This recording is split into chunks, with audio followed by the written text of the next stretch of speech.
Welcome to the Ultimate Sports Podcast special preview of the 2019-20 college basketball season.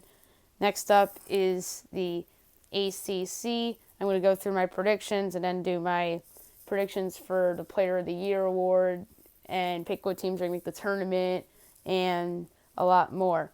All right, I have winning the conference, the Louisville Cardinal, who bring a lot back from last year, including Jordan Nwora and Ryan McMahon. They have other guys like Lamar Kimball, Steven Anak, and Malik Williams in his second season with Chris Mack, who is a fantastic coach. They went 20-14 a year ago, 10-8 in the ACC. This team was a really, really good team, and then they fell apart against Duke, and then their season went down the drain the year ago. So I think that their team is better than it was a year ago, and I really, really do think Louisville has capabilities to win this conference. Second place, I have the UNC Tar Heels, led by freshman stud point guard Cole Anthony. Garrison Brooks is back, Christian Keeling's back, Justin Pierce is back. Ray Williams, another year older, but he's still a very good coach. 29-7 last year, 16-2 in the conference. This was a very, very good team a year ago. I think Anthony's presence will make them better and make them a threat to win the ACC. Number 3, the reigning national champion Virginia Cavaliers. Tony Bennett deserves a lot of credit last year for finally breaking through in a big spot. 35-3 a year ago in the regular season, 16-2 in conference play. Jay Huff, Kate Clark, Braxton Key, Mamadi Diak, and Casey Morsell are going to be key contributors for this team. In fourth place, I have the Duke Blue Devils. Last year, they were the number 1 overall seed in the tournament, I believe.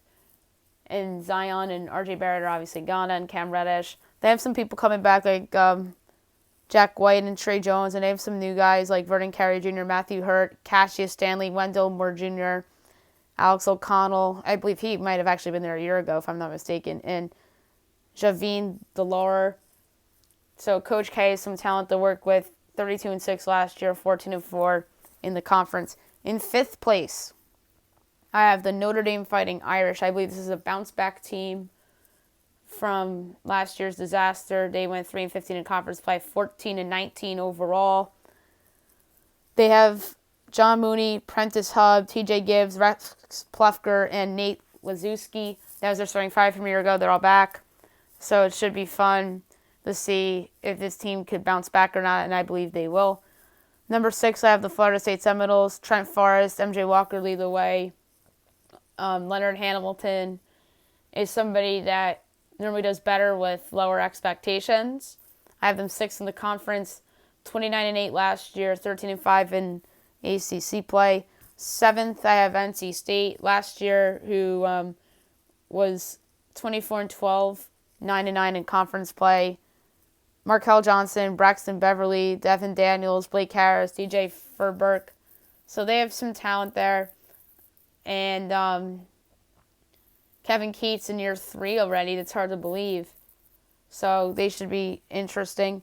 8, I have the Miami Hurricanes. They're led by Chris Lykes. Lykes is a solid player. He's somebody that is capable of stealing some games. Miami last year in 14-18. Overall, 5-13 in conference play. Their coach is still around, Jim Larinaga, who came over from George Mason all those years ago. 9, I have the Clemson Tigers. Their best player is Tevin Mack.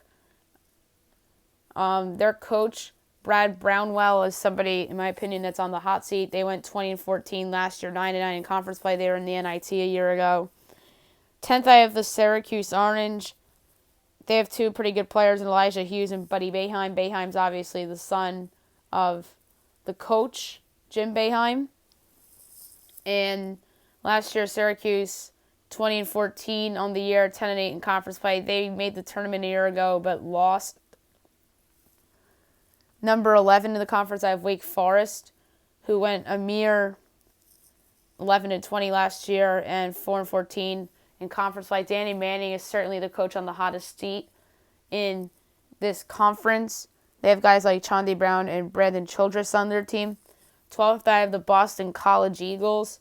Their best player is Derek Thornton, 14 and 17 a year ago, 5 and 13 in conference play. Jim Christian, still around. He's in his 5th year. 14th, I have Virginia Tech. They have a new coach in Mike Young after Buzz Williams left to go to Texas A&M. They really don't have all these great recruits coming in. I think it's going to be a few years before Virginia Tech is back in the mix. But I won't be flabbergasted if they surprise in conference play a little bit and pick off some of the heavyweights, but you never know with this shit. And then 15, I have the Georgia Tech Yellow Jackets. I have them in last place because they're banned from the postseason, and I think that that's going to be a distraction for them. They went 14 and 18 last year and 6 and 12 in conference play. Josh Pastner's another coach, in my opinion, that is on the hot seat in this conference. No really good recruits coming in that are all too promising. So the awards. Player of the Year, I have Jordan Nwora from Louisville. I think he is a really good talent, and I think that he could be a first-round pick in the NBA draft in June. Freshman of the Year, Cole Anthony of North Carolina, the point guard. I think he's going to be a special player. I think that he's going to be a top 3 pick in the NBA draft next year. And the Coach of the Year, I'm going to say it's Chris Mack at Louisville because I have them winning the conference title, and I think Mack is somebody that just gets a lot out of his talent. NCAA tournament teams, Louisville, North Carolina, Virginia, Duke, Notre Dame, Florida State, NC State. NIT teams, Miami, Clemson, and Syracuse. Coaches that I think will be fired after the season, Brad Bronwell, Danny Manning, Jim Christian, and Josh Pastner. So I think there's going to be a lot of turnover in this league come 2020. And another thing I won't be surprised about is if Notre Dame ends up making a run at the rankings and potentially is in the top 15. So there's that as another random bonus bowl prediction for you guys as well. So this should be a fun conference this year. And I'm really expecting the top 5 teams to be the top 5 teams in this conference and the bottom 5 teams to be the bottom 5 teams in this conference. Anything else would pretty much surprise me. Next up is the America East Conference.